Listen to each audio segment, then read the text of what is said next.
పొద్దెక్కింది. ఆ సంగతి నాకు తెలుసు. ఇందాక మీ నాన్నగారు పిలిచారు. ఇవాళ మూసిన కన్ను తెరవలేదు. నిద్ర వచ్చిందేమో. నువ్వు కాస్తను గంపంత చేస్తావు. అయినా మనుషులైన తర్వాత సుస్థిలు రావు. తండ్రి గారుగా ఒక్కసారి వెళ్ళి చూసి రండి. భోంచేతురు గాని. ఏ చూడండి, ఫోన్ చేయకూడదా? అయ్యో, ఎవరన్నారా మాట? ఉన్న సంగతి చెప్పాను. నాకిప్పుడు తీరుబడలేదు.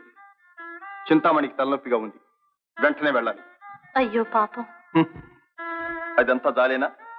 నీ ఏడు పోలే దానికి 3 రోజులకు ఒకసారి జబ్బు చేస్తుంది.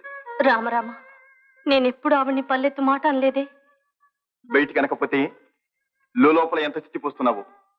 నాకిక్కడ ఆనందం లేదు సరి కదా, అక్కడున్న ఆనందాన్ని కూడా నాశనం చేయాలని చూస్తున్నా. లేదు, మీ ఆనందానికి నేనేం అడ్డురాను. మీ పాద సేవకురాలుగానే పడి ఉంటాను. వేళకి ఇంటికి వచ్చి అన్నం తిని పెడితే అదే 10,000. లేవండి. నాకు అక్కర్లేదు.